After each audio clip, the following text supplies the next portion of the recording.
I will be the moderator today. I publish a newsletter in Prague called The Fleet Sheet. I'm an American. Forgive my American accent. I will try to speak fairly slowly and clearly. We have no translation today. And we are talking about something that might be a bit difficult for Czechs to understand, actually. As I was preparing for this, I read it, of course, Media Choice, Polarization, and Democracy. Of course, we're on the ground of the European Union today. This is sponsored by Forum 2000. We have 4 nationalities on the panel. Yet in the Czech Republic, I'm not sure this topic is so readily comprehensible because of the polarization. Now in the United States, when say there's a debate, presidential debate, you turn on the TV, you watch the debate, and depending on whether you're a Republican or a Democrat or maybe an independent, you choose the channel that you watch based on which party you're aligned with. After the debate is over, you listen to the analysis, and very often, not anyone in the room, of course, but some people allow their opinion to be formed by the analysis that comes after the debate. If you are a Republican, you watch Fox News. If you're a Democrat, you watch MSNBC. If you're somewhere in the middle, you might watch CNN. But they all have a very defined way of looking at things. And it's unlike anything really you can find in the Czech Republic. I mean, the closest you can possibly come, I suppose, is Bravo, where you know that it is a left-wing, slightly left-wing publication. Some would say far left-wing. But in the United States, it's very polarized. And I'm very happy to have 4 nationalities, including myself, on the panel, because I think we'll be able to get an idea of how the polarization of the media and the effect it has on democracy applies in different countries as opposed to just one country.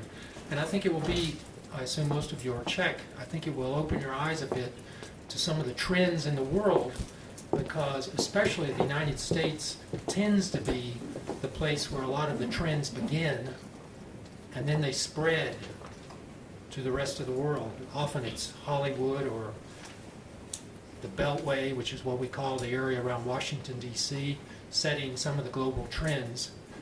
So I think it's interesting to see it a bit from one perspective and then to compare it and to talk about where things might be heading in the country we are now in.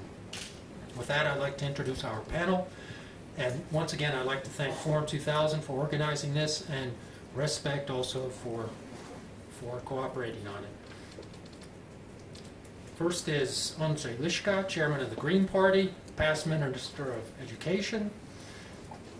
To my right is Mykola Riabchuk, political and cultural analyst from Ukraine. To my left, Nico Carpentier, I hope I pronounced it right, board member of the European Communication Research and Education Association, and also a teacher in Prague. And on my far left, Ondřej Kundra, who is a well-known journalist from Respekt, who just recently caught my attention because he wrote something about some of the witnesses in the Pandora case. With that, I was told we should probably give a politician the first chance to speak so that we could all then react. So with that, I'll turn the mic over to Ondřej Liška. Hello, good afternoon.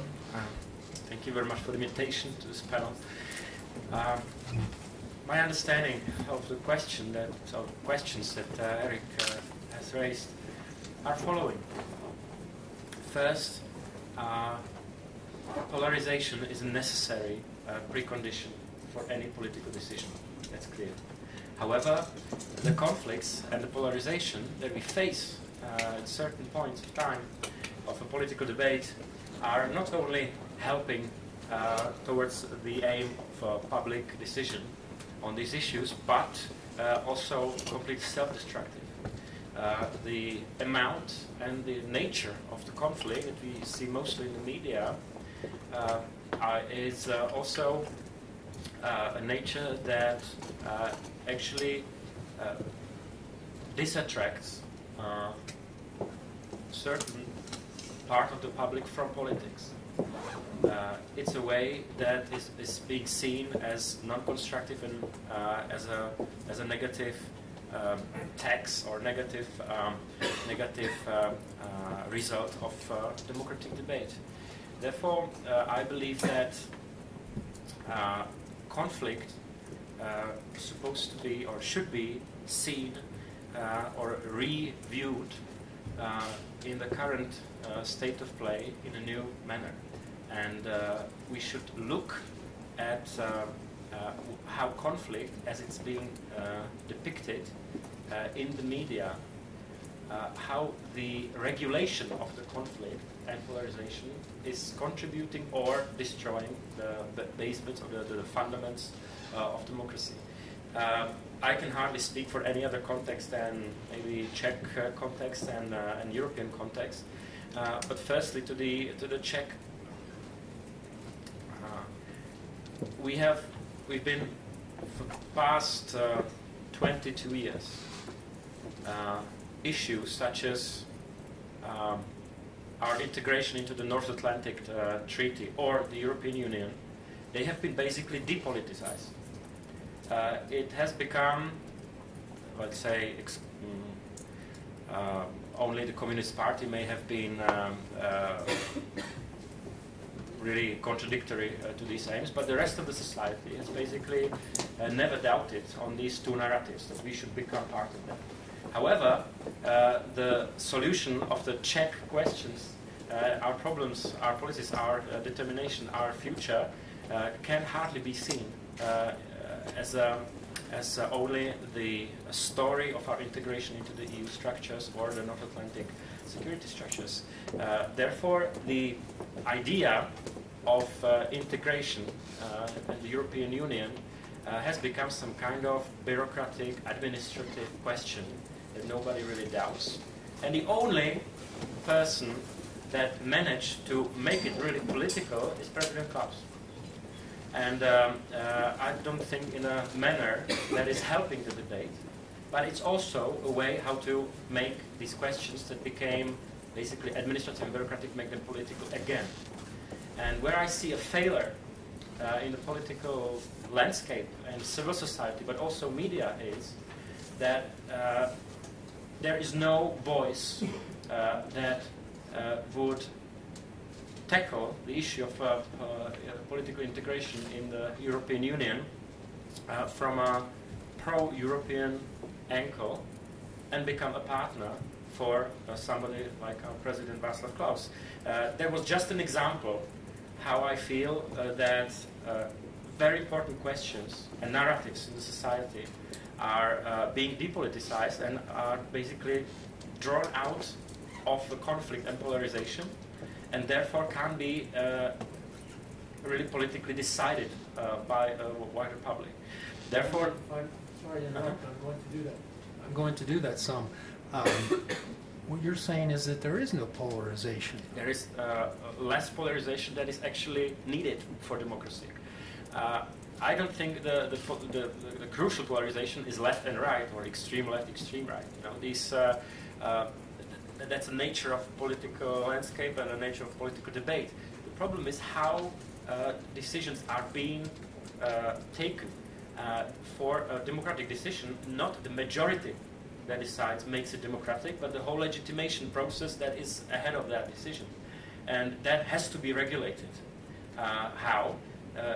That's also the question how the freedom of speech should be regulated. Is, for example, the presence of extremist, basically contra-democratic parties in the public media before the elections, is it desirable or not? And there is a question that I answer, I say definitely yes. Because only if we polarize, if we make it possible, if we enable to polarize the public opinion, only then public can decide really freely, and it's not a manipulation. And one last thought to that introductory remarks. I think that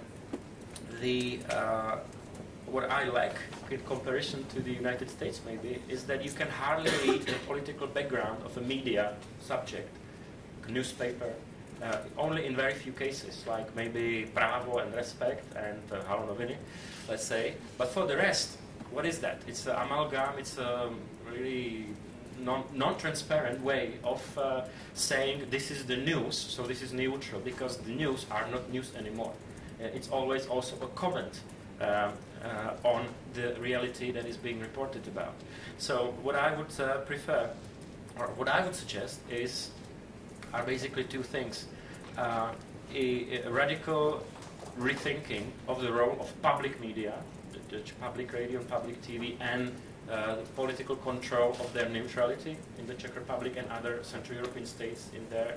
I know the situation a little bit. And secondly, a radical rethinking of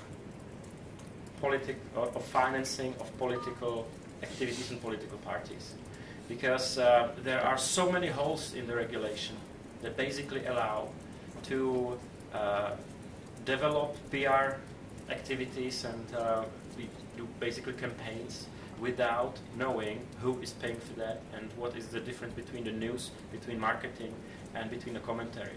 And that, I think, is something that is very sensitive, because it, of course, touches upon the freedom of speech and regulation of these freedoms. But without that, the political, let's say, political decision-making space wouldn't get any more transparent and needs a significant change. Thank you.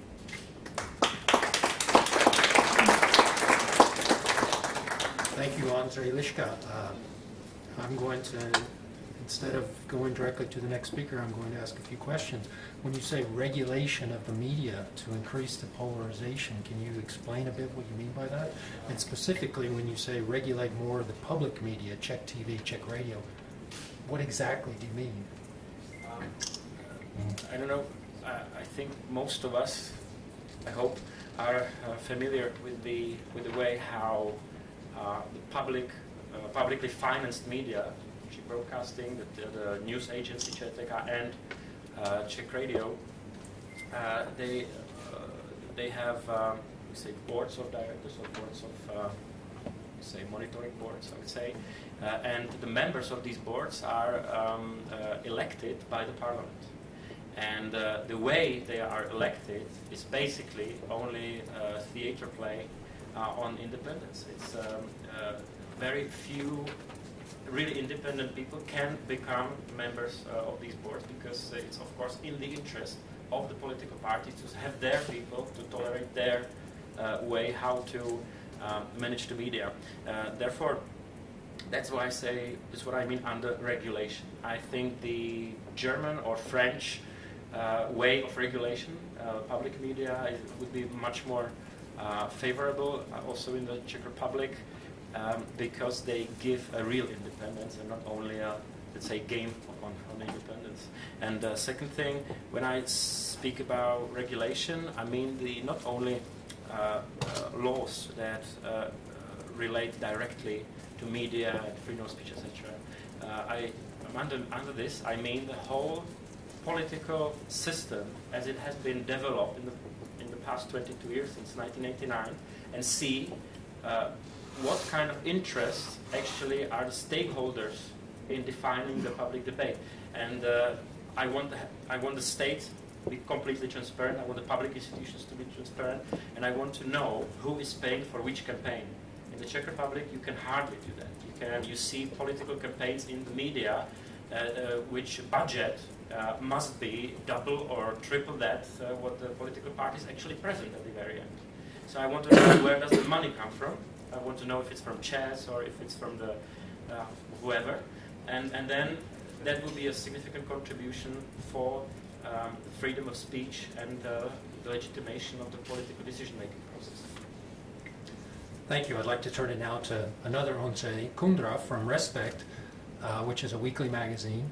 And you have your own remarks, but I would like you to respond to what Ondřej Liška said about Respekt being one of only 3 publications he could mention that are actually polarized, and how you in the newsroom itself view Respekt, whether you view it as being as polarized as your co-panelist here does. So thank you for your question. I'm happy to be here. It's a great honor for me. So thank you for your invitation. That's what I would like to say. Firstly, of course, I agree with Ondřej Liška that Respekt is a polarized magazine. I think we have got very strong ideas. We are a liberal magazine. We are, of course, polarized on the opposite side than Havel, which Ondřej also mentioned. But I don't want to be that much critical to other media. I see strongly that Mladá Fronta, for example, which Ondřej also mentioned, is as well polarized. It's how to say, right-wing newspapers. So I believe that most of the Czech newspapers are polarized somehow. Depends how, of course. So that's I want to answer to your question first. And if I can continue, okay. So I'm practical man, so I don't want to talk about about many philosophical questions and issues. Let me say several figures because I'm trying to work with the figures.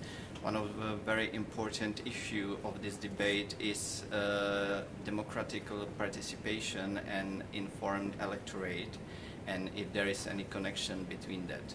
I see strongly that, of course, there is a strong connection between informed electorate and democratic participation. Let me start to explain what I mean. After the Velvet Revolution, I think that for most of the Czech population were daily newspaper one of the main sources of information. For example, the biggest Czech newspaper, Mladá Fronta, dnes had 500,000 edition size every day. I believe, or I think that most of the public believe it's newspaper. Somebody read Mladá Fronta, somebody read Právo, and so forth. And I think that people believe these newspaper. Now we can see, and that's great that we can talk about this issue nowadays, because now we can see a totally opposite trend, because I think it's 2 or 3 weeks ago I read the news that less than 1 million people in my country, which is, ladies and gentlemen, historically minimum, read one daily newspaper. So I want to say that for most of the people in this country, it's not necessary to read a newspaper every day, to read daily newspaper every day. That's what very often sociologists answer you when you ask them why people are not reading newspaper, why they don't need good information or information from this kind of media. And I think that this very interesting trend for Czech media hang together with the expansion of clever mobile phones, fast internet. iPhone, for example, have 200,000 people in this country. And one question: do you think what do you think? What is the first thing most of the people do when they woke them up very early in the morning? They don't tell to wife or husband, "Good morning, darling," or they don't go brush their teeth. They just switch on the telephone and check what are the news. I'm doing that as well. So why I'm saying that? Because when you say news, do you mean literally news, or do you mean your SMSs from your friends? No SMSs. My friends are normal. They are not as me, so they don't get up so early as me. So of course, news. And what are you reading, if I may ask? What is it you're checking? That's what I want to add. I'm checking what is new, what was happened during the night in the world as well as in my country. Firstly, what I check on my mobile phone is what Czech newspaper are writing about. What are the titles? Then I switch on Czech television, meaning channel 4 news, and I observe it there as well. And after that, and I think that most of the people who are doing that as well, they don't feel it's necessary to buy the newspaper because they strongly feel, or I strongly feel, and I think more people as well, that they don't find better information in daily newspaper as what they found in their mobile phones, Facebook, vice versa. It has got, of course, strongly implication to Czech newspaper. Nowadays, you can see that there is editors of chief of Czech newspaper are under the pressure. They are under the tension of economical pressure. So their reaction on these facts, what I mentioned, is not to making better newspaper and persuade public to buy their newspaper, but they try to save the money. So their reaction is cut their stuff. You can see it in Mladá fronta dnes or Lidové noviny today's. They join they're joined together their departments. For example, foreign department, there will be only one for both of these newspaper. And of course it has got very strong implication to quality of information, because after this process you don't get very in-depth information, good analysis, investigative articles, commentaries, and so forth. So I see this is a really tricky problem for Czech media, and it has got many implications because people don't understand the society in which they live. For example, I'm mainly writing about corruption. So every day people are reading on the internet there is new corruption scandal. The day after they read about different corruption scandal, but they don't understand the context that much. They don't find it in a newspaper that much. They only find on internet very fast information about it, but they think it's enough for them. And I'm mentioning that because I want to talk about democratic participation. I strongly believe that it has got connection, because when people don't understand the society in which they live, when they have got not very good information, they don't believe society itself, and it has got implications what we can see during the weekend. In a Senate election, there was only, Ondřej will know that better than me, 18% of rate of people who want to vote, which is really, I don't want to say awful, but it's not really much. So I see there is a strong connection between participation of people in a voting process and between quality of Czech media and informed electorate. So that's my starting remarks. Thank you very much. Thank you. Now let's go to Ukraine. Mykola, Riabchuk. Добрий день, а дякую красне за pozvání na této setkání. I've been listening to my Western colleagues here and concluded that Ukraine, actually, a situation with media in Ukraine is not so bad, because until recently I believed that it's really disastrous. Now I see that poor Westerners suffer from this polarization of mass media, and Americans watch one set of TV and the other set of partisan programs in the other set of TV. We don't have this problem because all the TV programs are the same, all of them are pro-governmental. So it's really, we are lucky people. Our government takes care of us. But not fully, not entirely, because besides the TV, we also have other media like radio, newspapers, and of course internet, and they are not under full control of the government. So still we have sort of polarization, and we have this knowledge gap. Ukraine, as you know, is well, it's not dictatorship, it's not authoritarian country, it's not democracy. It's called illiberal democracy or electoral democracy. So whatever it means, as I understand, it's democracy but without rule of law. So you may imagine what it is. So we have free elections but not fair elections. Usually, electoral field is elections are not falsified but heavily manipulated, and this is of course a challenge for mass media. In such countries which are hybrid regimes, which are semi-democracies or semi-authoritarians, of course media play a very important role because there are only basically four arenas where civil society can challenge the government. Of course, it's parliament, because we have strong opposition in the parliament, which is very unusual in the post-Soviet states. We have electoral process, which is competitive and unpredictable, even for the government.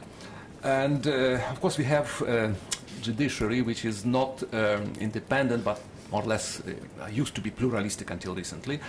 Again, it's Ukrainian peculiarity, not independent, but pluralistic judiciary. And mass media, of course, it's a very important arena where society can fight against repressive government. We cannot avoid polarization anyway, because in Ukraine politics is polarized by identity issue, and all the elections are largely identity driven.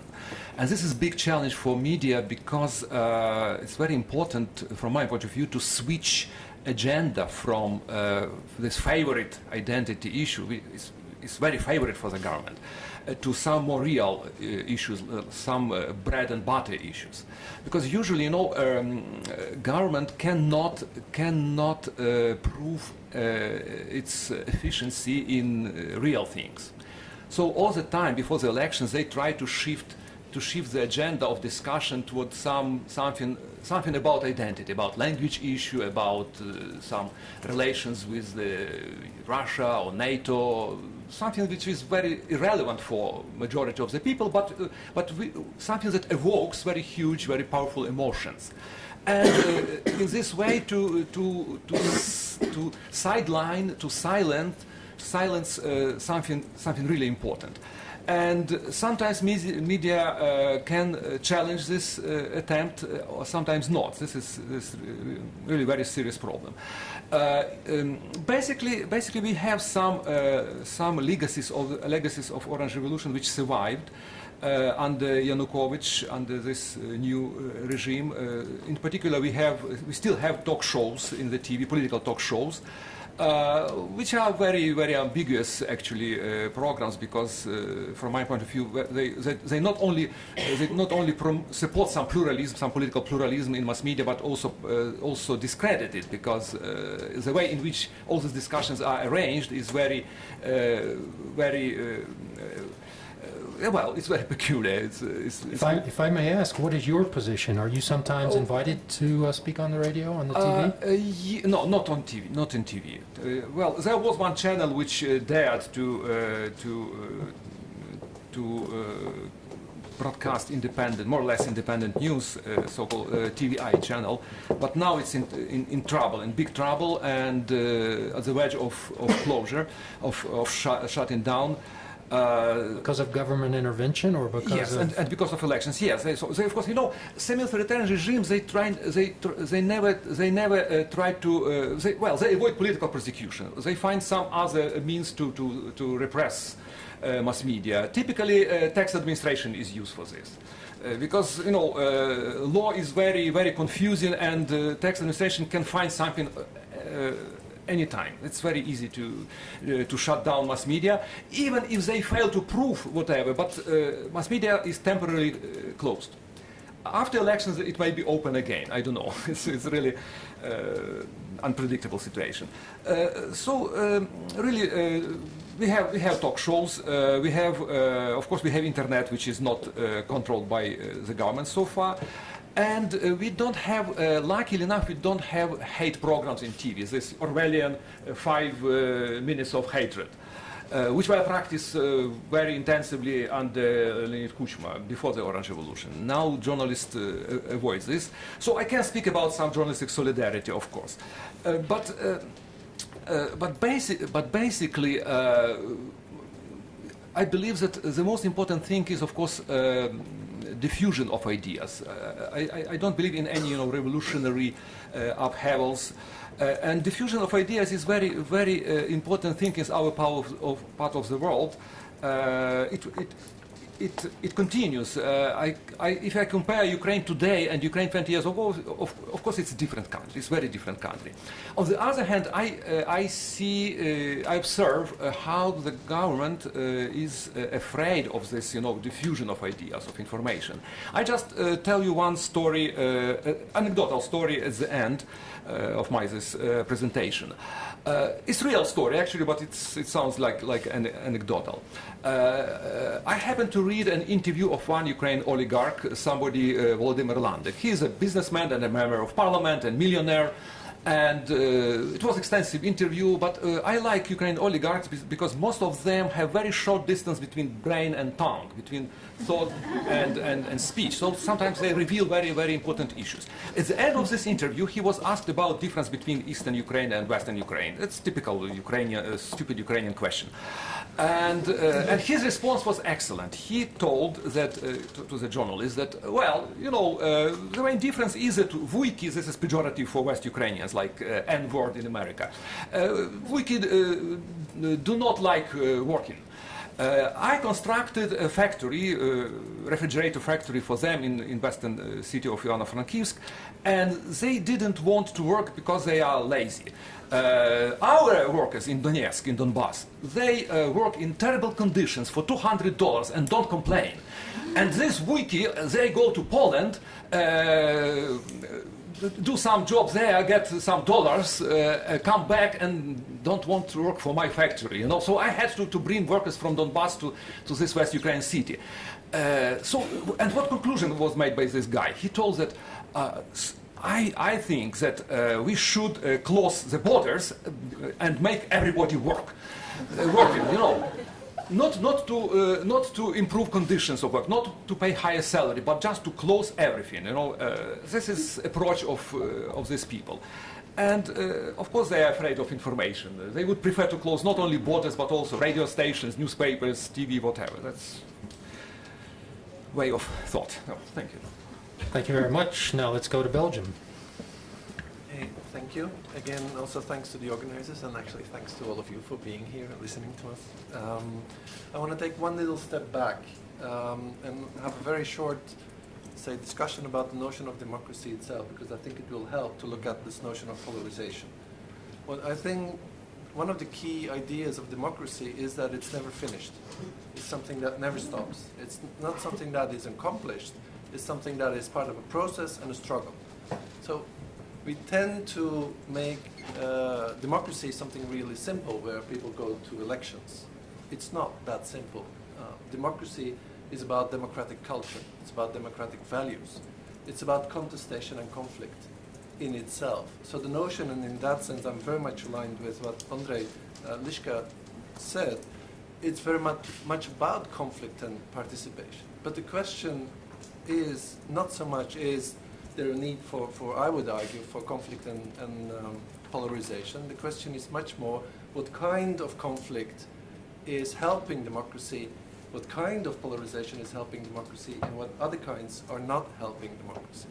And forgive me for using two jargonous concepts, but I'll explain them in a second. That is the difference between antagonism and agonism.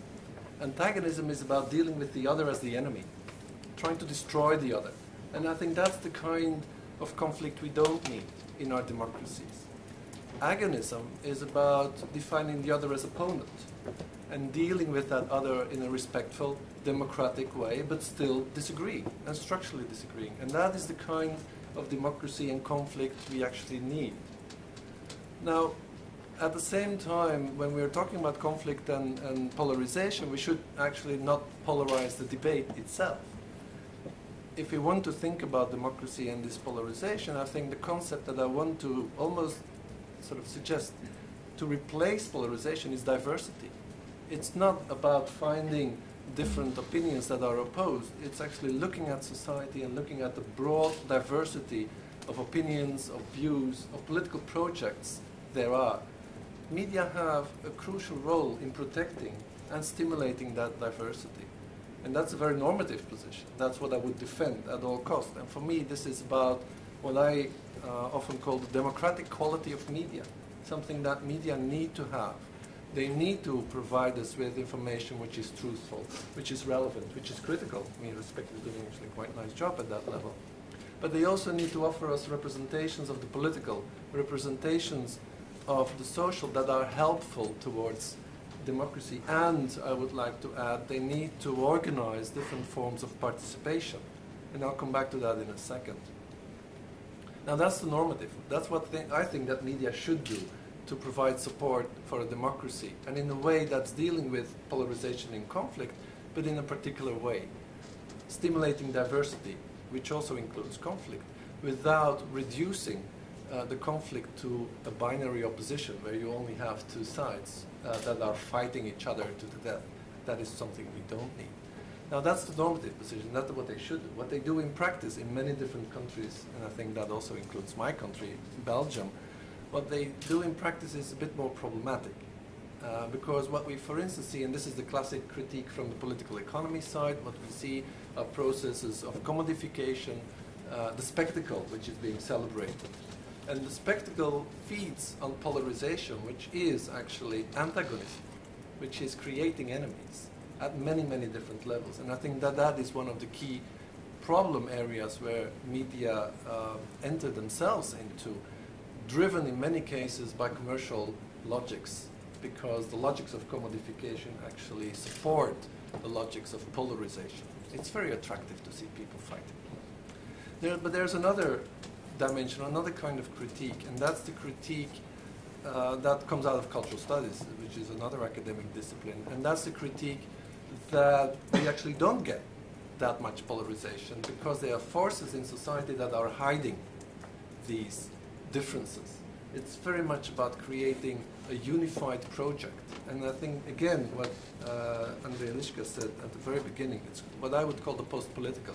It's creating a dominant way of thinking that actually pushes out the idea that there is conflict, that there is diversity. And I think that is something that media support. If there are, say, riots, my country once in a while has riots. You might not know. It's actually just around my corner of the place where I live. That's usually where we have, in Antwerp, we have riots. At least that's what the media calls these events, which could be labeled as protest actions, which might be a bit shouting, people shouting at each other. But what media do is try to protect social orders. And in that sense, they can act in a very dominant way that is suppressing diversity, which is, again, utterly problematic from a democratic perspective. And finally, there's a third critique of what they're doing, and that's the critique of the lack of participation that they are organizing. Media are often elite systems, and they don't allow this, well, sometimes it's called community connectedness. They don't allow to create links between different societal systems. They tend to be, in some cases, and of course I'm always talking about the other ones, not Respekt, they are in many cases trying to function as an elite system relating to another elite system, the political system. And so you get an elite dialogue, which is in many cases excluding ordinary people. And just to wrap it up, there are two questions, short questions, that are remaining. If that is the case, if these are the critical areas, if mainstream media are failing, are there alternatives? Well, there are two areas. The internet is often celebrated as one of these alternatives. But we should not forget that any kind of technology can be used in any kind of way. To put it really simple, if you have an axe, you can kill or build. Any kind of technology can be used in a way that helps our democracies to advance, or it can actually be used against it. And there's a lot of research on the internet that is showing that they're actually problem areas, that they are in many cases feeding into these antagonistic logics, the logics of the enemy. That's one area. The second area, and that's actually an area which is, I would argue, relevant to the Czech Republic. We need to have a quick look at the history there. In the 1970s, we saw the establishment of community media all over Europe. Not in a number of countries that were not that tolerant towards community media. Community media are media of the community. They're different than public broadcasters, and they're different than commercial broadcasters.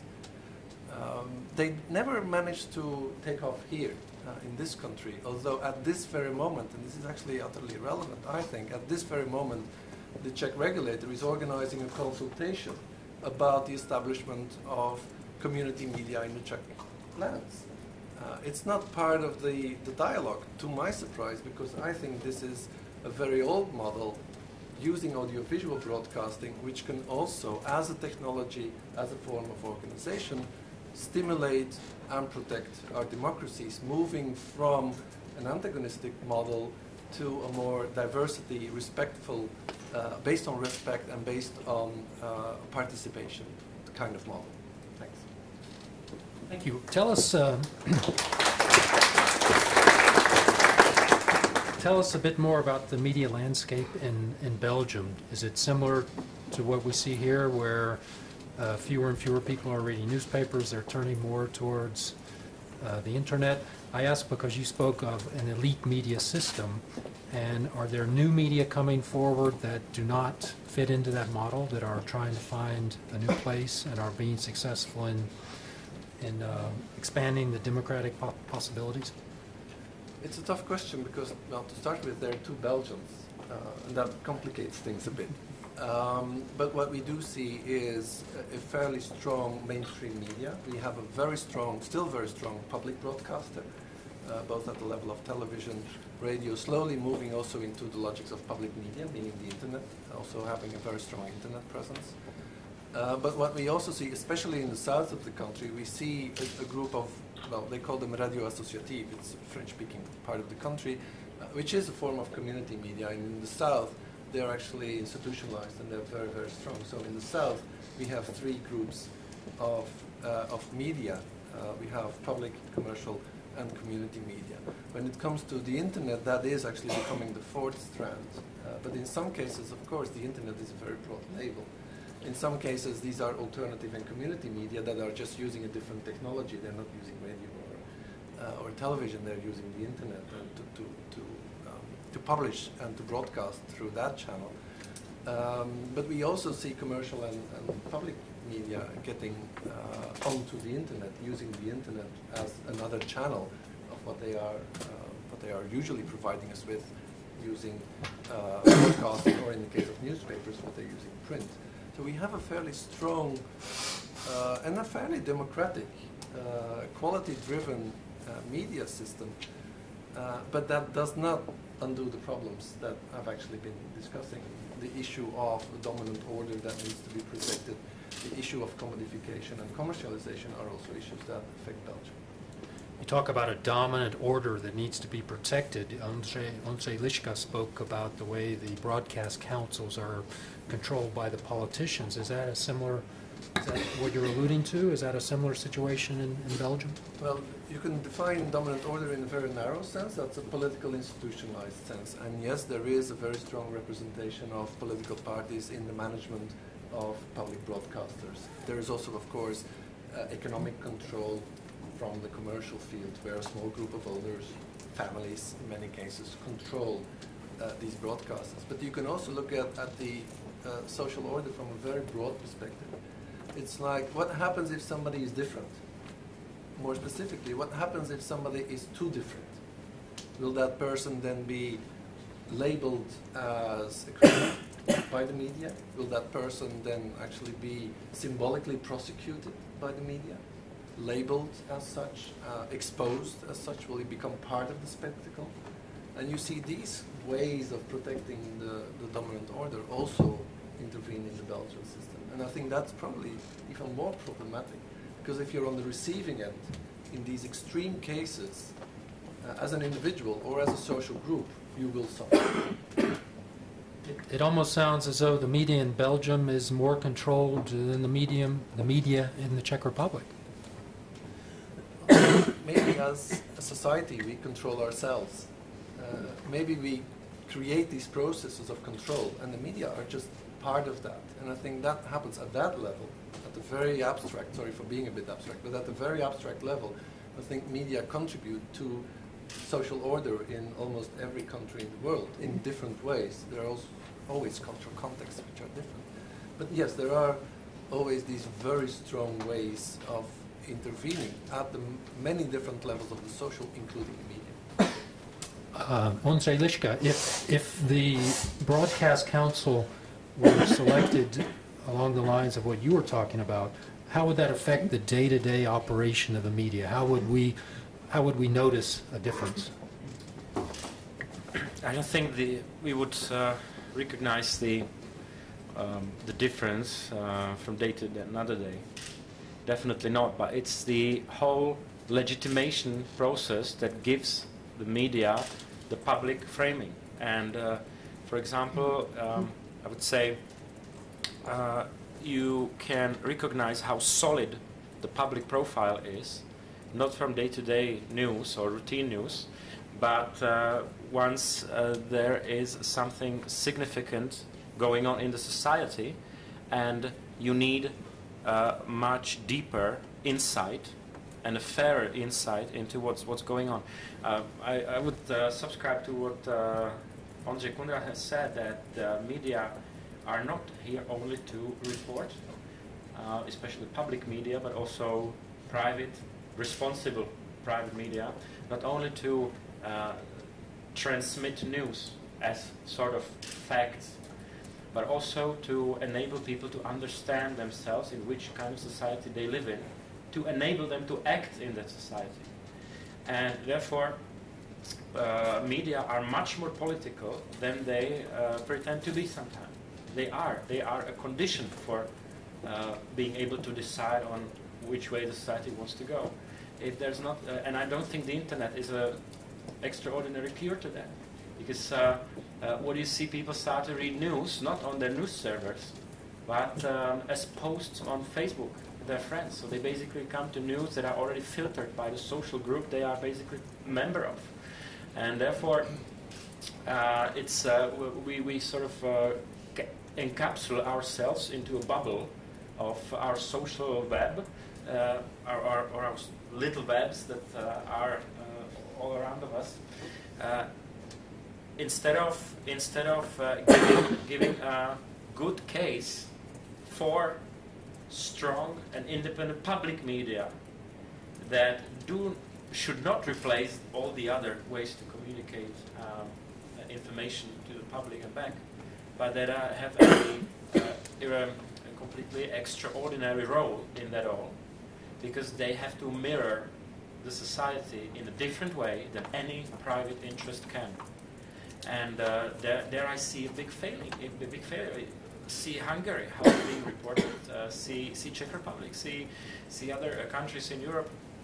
I, especially now, these months and days, I'm very much afraid about how the discussion about the future of the EU is being depicted, because the very often argument that can be heard very often is that we cannot have a European democracy because we do not have the European demos, we don't have the people, we don't have the European society. That's not true. Do we do enough to be able to say that? Do we really communicate across the borders about the European issues, or is the discussion about the future of Europe being filtered by the national governments and national media into something completely different? Because when you take part in a debate in the European Parliament, you think you live in a completely different Europe than when you discuss it here in Prague. And I think it's the case It's in all of the countries. So what I try to let's say plead for is to find again a new, more modern, more modern formulation of what is public interest in the world of private media. And that has to be defined, I don't know how, it has to definitely be in legislation, but it's the last step.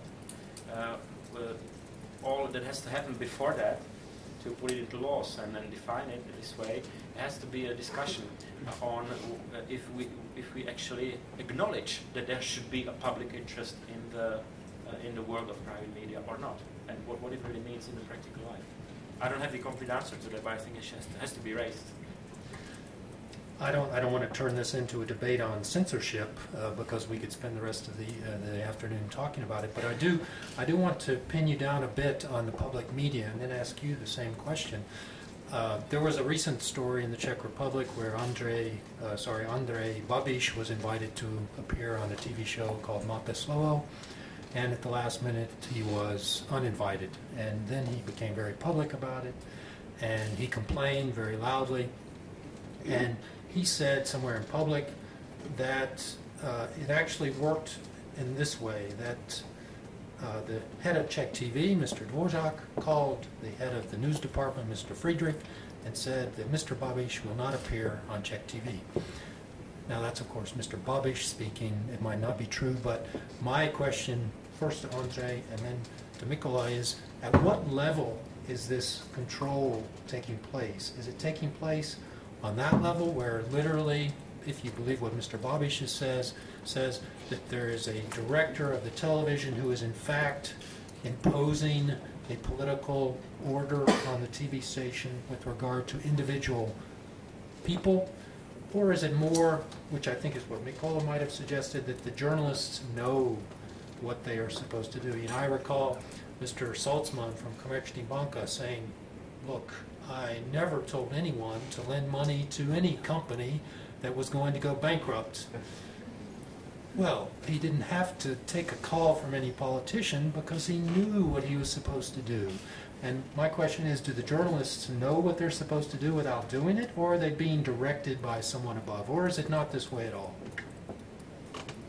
To be brief, I think the ethics has always two sides. One is the institutional, structural part of that, and then it's the individual who takes the action. And it has to be both. It can't be. We can't only rely on the self-understood or ethics of anybody once we want to have public interest guaranteed also in the world of media or wherever. Therefore, there has to be an institutional memory or an institutionalized ethics that can have many faces. One can be the more transparent and legitimate vote on the members of the boards of the public media. It could be also maybe a law on what is allowed to say about other people, and not what is criminal and what's not. Though it can also be a different social structure, who is actually paying for media and who are people that work there. I'm not calling for any regulation on that. I think it's as bad politics is a translation of bad situation in the whole society. Then the situation in the media is exactly the same. Media is not outside of politics. Sometimes media is being understood as a third world or outside of public and outside of politics, but they are actors. And they have to be understood as actors, although their role is different than a civic action and a political action. Party political action. It has definitely a role in the society and politics as such, and has to be acknowledged as that. So I do not think that only individual ethics is a guarantee for a change in the subjects we are discussing. At what level is it taking place in Ukraine? Well, we don't have official censorship, but the most powerful body in the country is the administration of the president, and they try to suggest the owners who is desirable in TV and who is not desirable. So there are some people who are, of course, blacklisted from TV, from any talk show and whatever. And of course, owners of the channels very easily transmit this information to managers and down and down and down. In a sense, this coincides with the interest of the owners, because on one hand they do not want to irritate the government. On the other hand, they are actually interested in more entertaining programs. They are dependent on advertising. So even the political talk shows are arranged in a way to confront the most radical views, the most radical people. They avoid moderate views. They don't care about serious discussion. They present a sort of bullfighting. The more blood there, the better. Also, there is another way of censorship. For example, under President Kuchma, his son-in-law was the owner of major TV channels. Today, the owner of 3 or 4 major channels is Mr. Horoshkovsky, who is deputy prime minister of Ukraine. Well, he's not owner because his wife, he transferred his assets to his wife. So basically, TV channels are independent now. That's the way. But there is, of course, silver lining everywhere, and I must say that after the Orange Revolution, journalists became more responsible in a sense. They avoid lying, so they can silence the truth. They can avoid some hot issues.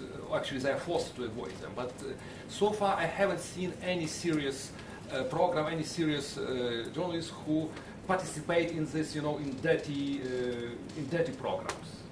So this may be the only positive thing today. Ondřej, you mentioned that about 1 million people are now reading a Czech newspaper, and that less than 1 million. And as I recall, it used to be 1 million just for Mladá Fronta, that not sold copies, but readers. Readers. And when you say 1 million, is that sold copies or is that actual readers?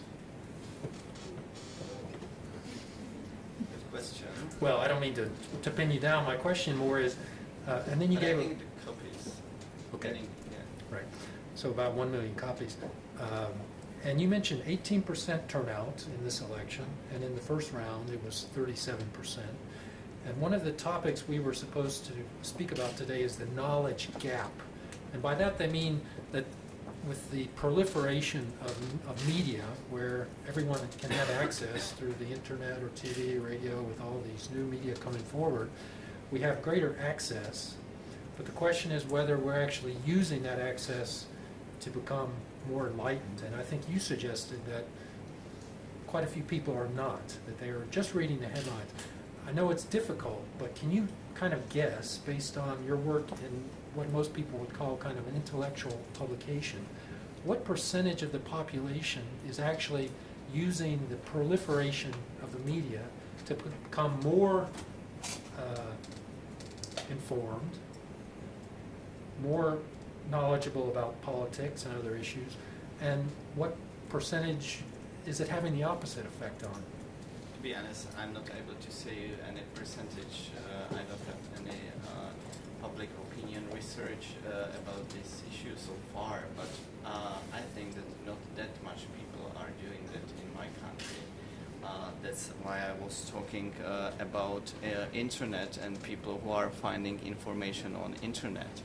Very interesting for me, for example, is that young people, people who are studying secondary school, more of them year to year are reading and finding information more on the internet.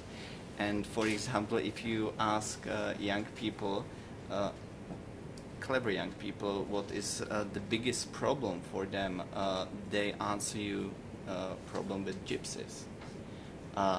Well, then you ask them how often in their life do they ever met with anyone who is from Roma community, and the answer is nearly never.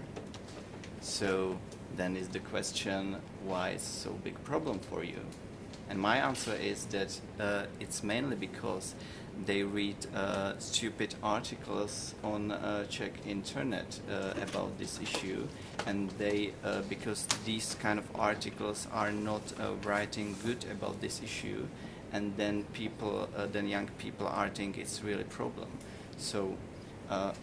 What is it that drives them to that particular site? I mean, I'm reading newspapers, the internet all day, and I cannot even remember the last time I read an article about the gypsies, except there was one that 60% of them are not actually working. But depends what what kind is of it that, articles are you finding on the internet? but what is it that is driving so many young people to such a site that I would not even be able to find if I wanted to, probably? But you can find many articles about this issue on internet, especially on iDnes, for example, or Novinky. Okay. There were. Those are two I don't read, so. That's maybe the explanation, an answer on your question. And I think it really changed the narratives, how the things, how what you can find on Czech internet about this issue. It's really completely different that what you can read about this issue several years ago. I think that media try to find more blood. They try to find more in a stupid way, and that's why they informed about, for example, Roma people in that way, what I mentioned, because they strongly believe if they will write these kind of articles, more people will read them. And of course, it has a connection on democratic participation. Not many young people are going to election. That's also the result. I thought when you said what the biggest problem that the Czech youth talk about, I thought you were going to say a slow internet connection. That's certainly one of the big complaints in my house. Nico, how would you respond to the question whether the knowledge gap is increasing due to the internet, or is it decreasing? Well, maybe if you want to look for an answer, we need to look at how people use media.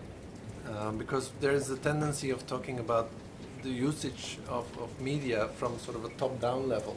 Well, you need to have research to actually go into people's homes, literally, ethnographies, participant observations.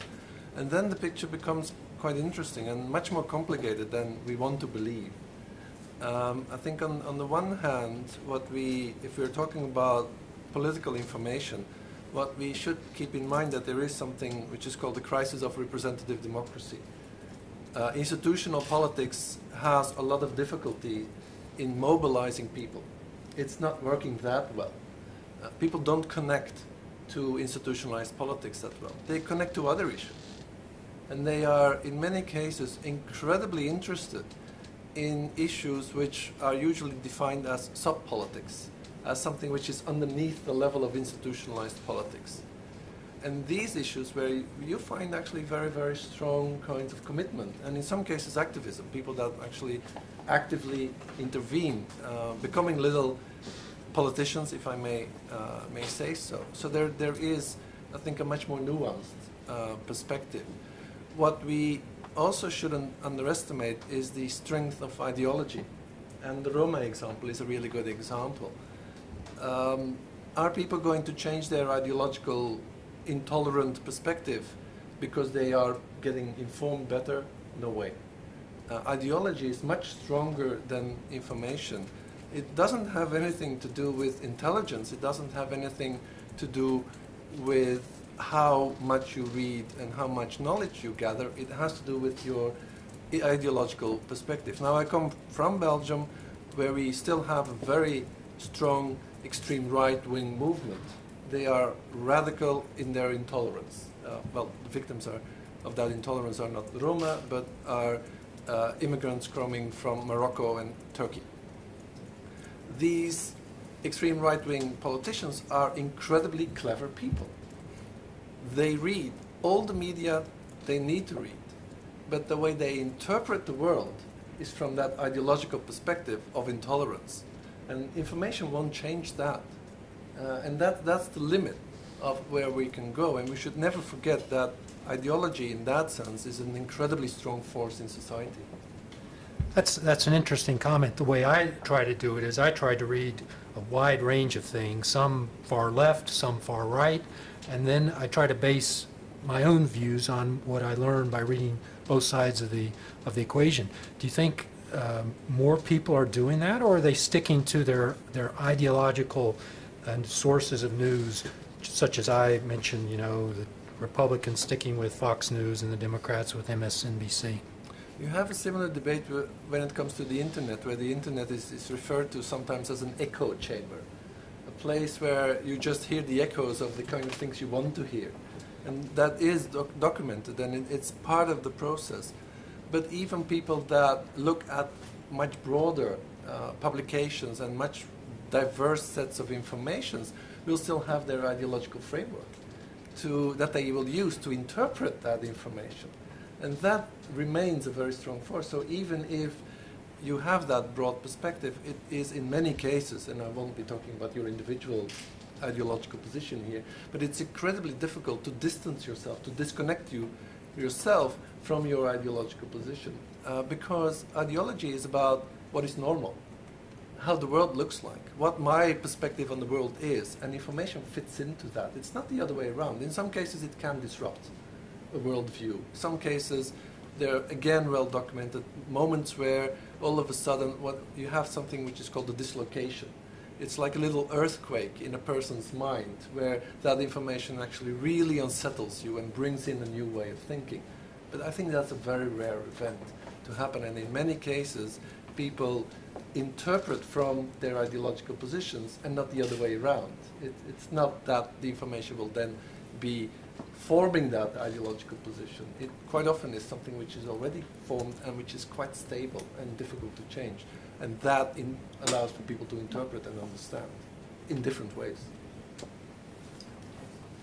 Yes, before you comment, let me just mention that we have about 20 minutes, 25 minutes, 21 to be exact. We have to quit exactly at 4 o'clock.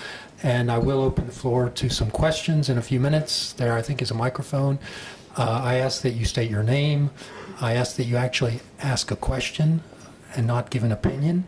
And also, if you feel more comfortable speaking Czech, please do so, and we'll translate it. Go ahead. I just wanted to add something to what Ondřej and Nico said.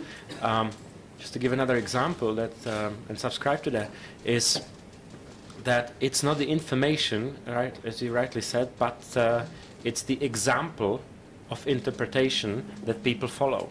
If you see the kids that in the Czech Republic that feel that gypsies, the Romas are the biggest problem in the society, what they do is that they read the world and the information with the glasses that were put on their heads by their parents and the politicians and examples in the society they see. So there's a whole new role for education. In terms of transmitting information or formatting the personalities of the children. I often quote a research, a poll among scientists who were awarded by the Nobel Prize. And they were asked, what made you a genius? What made you to go and study chemistry? And how you developed that ability to come up with something like that. And like 70% of them answered. It was the personality of their teacher that led them to continue in that subject. Not that they suddenly found out, oh, I can be a genius in chemistry. So, and it's the same as when you explore that, reading the society. It's we have to change the patterns of people moving around in the public space because it's their behavior that sets the pattern for reading the information, to read the society. So the whole debate on information and polarization conflict is more about values, who represents which values, than actually how do we transmit the information and how does it get to the eyes of the young people. I read a fascinating article this week or last week about the way the CIA studies all of the textbooks from all the countries around the world so that it can figure out what the children, the future people of their various countries are being taught. Ondřej's comment made me think of that.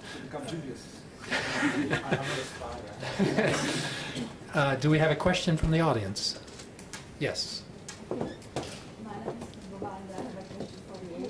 Could you use the microphone? It's on. Okay. I have a question for you, Mr. Liška, as a former Ministry of Education, and I very much enjoyed the debate right now. And I have a question in terms of captive audience.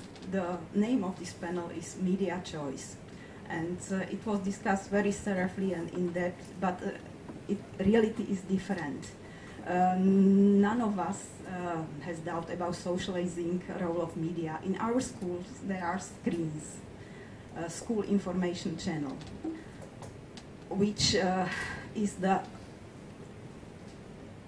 subliminal source of information, which pretends to be safety risk prevention spots, but it navigates to the already mentioned uncontrolled milieu environment of internet.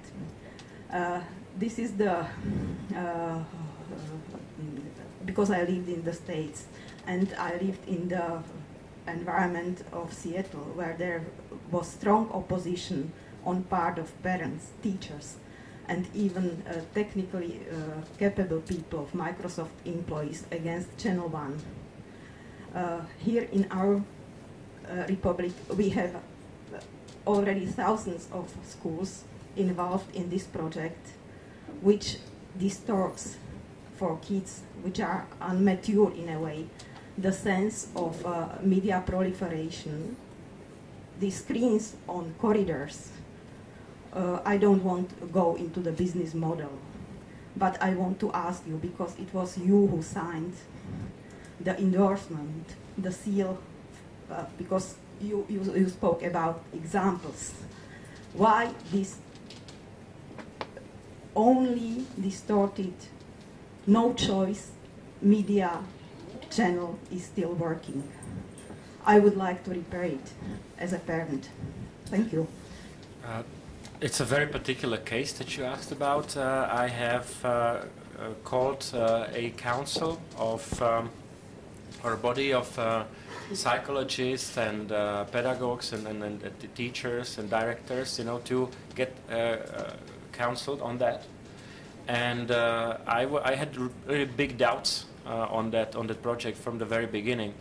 However, I was told, and I believed it, that for the preliminary time, or for the particular time, it wasn't been signed forever, but it was a pilot project, and that the amount of information or broadcast time is going to be dedicated to prevention and teaching progress, etc. I don't know what the result of the project is at the moment. It was a particular moment, but for that, I see I think the space of schools as such, I mean it also physically, not only mentally or intellectually, is one of the very few islands of public space in the society. That is, everything is getting privatized basically, and also this part of the public space is being invaded by all this kind of things.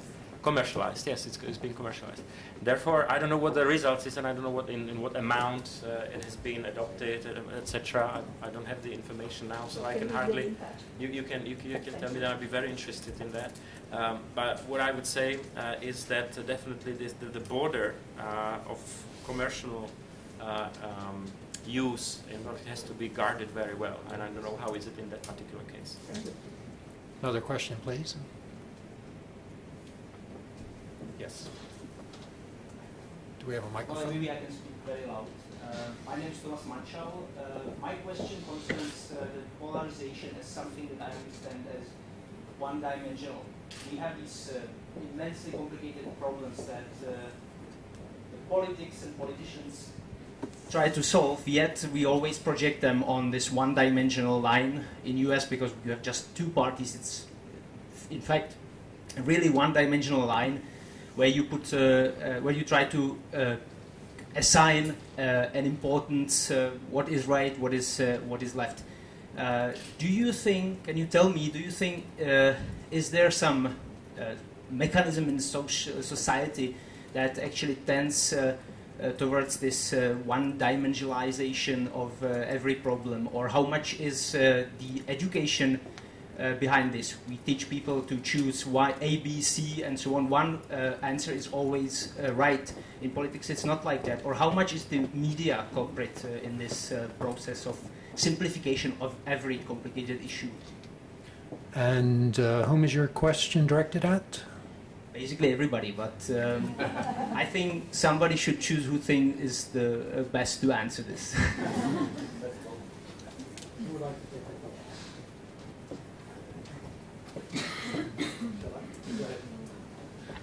As a volunteer of this panel, yeah, well, it's a very good question, because yes, I do think that there is a tendency towards dichotomization, creating two opposites in society, and it is your reference to the way that children are actually being tested is, I think, a very interesting one. I have been wondering about this myself, actually being a father and looking at the kind of assignments my son gets. There is a cultural tendency of thinking in binary oppositions, which is another version of the same analysis. At the same time, and this is completely the opposite kind of argument, we also need simplification. The world is so complicated that in order to grasp a, for instance, political problem, we always need to reduce some of that complexity. So again, it's a matter of degree. How far do you go? And I think that in many cases we have a tendency of moving towards the dichotomy, the two options, the horse race logics. We should not, I think, cancel the idea of simplification on the other hand. We should be a bit careful in finding this balance, dealing with, again, diversity. And that, I think, what is one of the main values that lies behind that is empathy, understanding the other, understanding other ways of thinking. And these kind of values allow us to see the complexity in society, knowing that there will always be simplifications. I cannot understand the other if I have to enter into that enormously rich world of the other. I need some reduction, but at least what I need to try is to enter into that other world, to move away from the polarities and to go into pluralities, right? Into diversity. Yes, please. Just a few words, because in semi-authoritarian countries this dichotomy has its own peculiarity, and basically regimes like this, they try to create some sort of normality and to discredit any alternative view as a deviation, as sort of obsession, as to marginalize it, not to forbid, not to completely destroy, but just to make it a sort of to present it as a sort of obsession.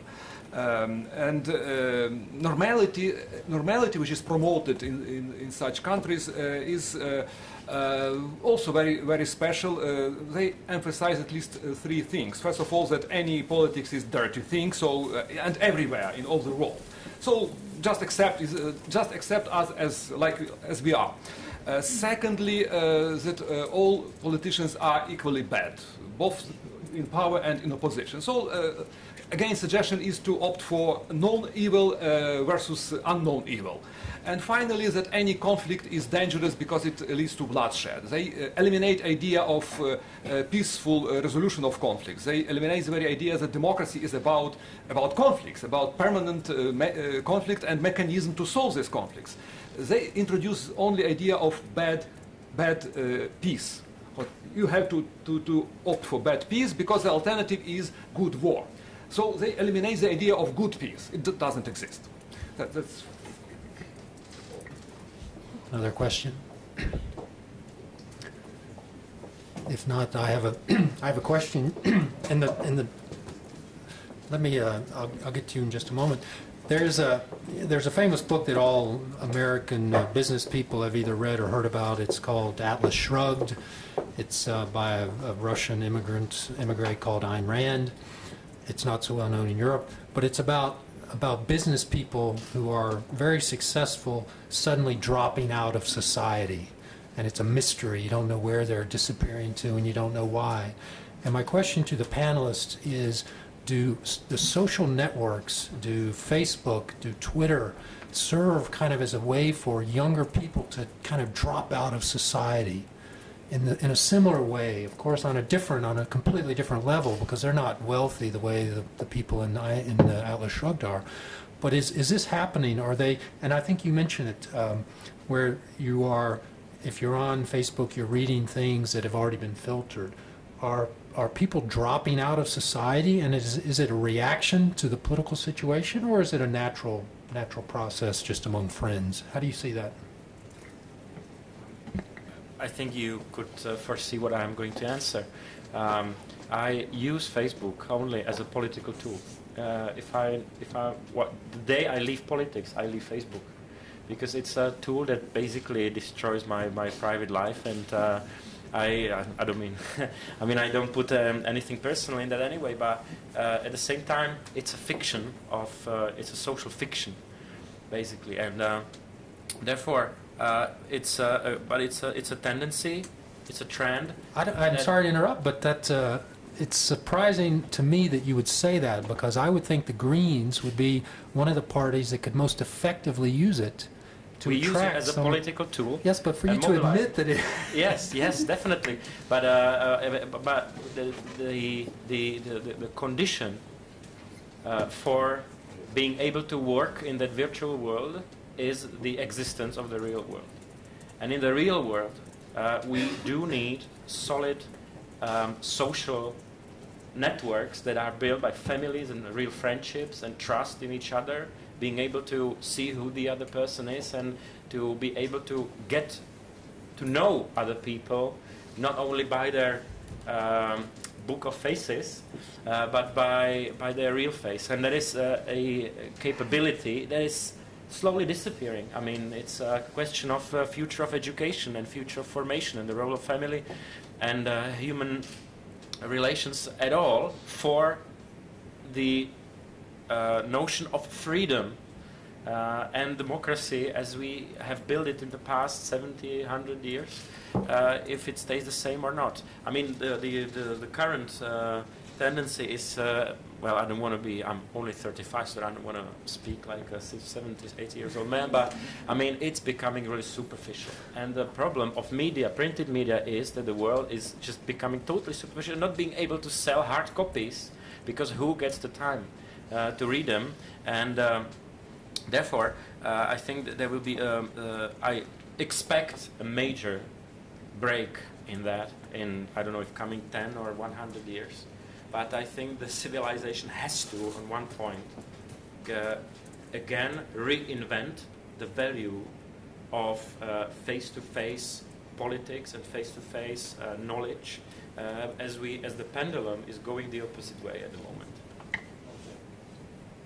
I would like to add, if you talk about Facebook for Respekt, for example, but I think that for most of the Czech media is really challenge how to get new young readers to buy them or to read its internet version. Because I think that rather a lot of young people are dropping out from society, and they take most of the information from Facebook. I'm there every day, so I read this like and unlike society. And I think that people who are on Facebook, talking about young people, they think, some of them think that what they find on Facebook is enough for them.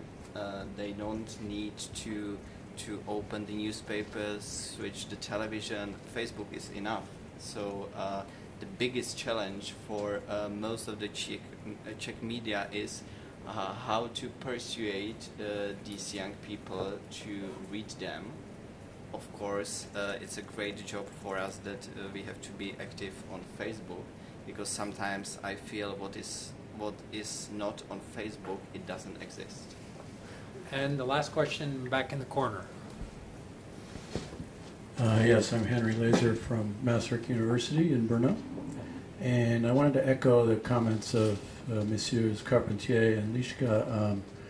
if we can say that the two sectors of broadcast media in the Czech Republic, the state radio and television and the commercial radio and television, are, in Mr. Liška's terms, not effective or overly controlled by elites, if the state broadcasters are controlled by political agendas and the private broadcasters are controlled by corporate agendas, some would say it's like getting sugar at every meal, then indeed is community media one solution to this. And as Monsieur Carpentier said, there is currently a consultation at the media regulator here in the Czech Republic examining a possible role for community media in the country. So if indeed they were to come back and recommend to the legislature a pilot project to start organizing and authorizing some television and radio stations as community media, local, non-profit, volunteer-driven, grassroots, in your opinion, Mr. Liška, would there be political will to authorize such a pilot project? I would very much support it, but I don't see any will. The media world, the frequencies, etc. It's so much ruled by 2-3 clans. Me myself, I try to save the radio wave and put it back to the analog broadcasting. I put the legislation to the parliament. It was rejected. So unfortunately, for a period of time, it has been only digital. It couldn't reach the young people, and it was a public broadcasting. So I don't think that there is a will in the private sector and in the party political landscape to enable that. I'm sorry. Well, thank you all very much. I hope it was an interesting debate for you. I certainly enjoyed it. I'd like to thank Ondřej Liška, Ondřej Kundra, Nico Carpentier, I hope I said it better this time, and Mykola Riabchuk. We need to be out of here at 4 o'clock. If you'd like to stay for the next panel, which is about Cuba, not Cuba, but Cuba, which is a bit confusing sometimes in Czech, then you're welcome to stay. Also, I'd like to plug my next conference tomorrow is at 10 o'clock at the Goethe Institute, and it'll be about a problem we hardly have in the Czech Republic called corruption.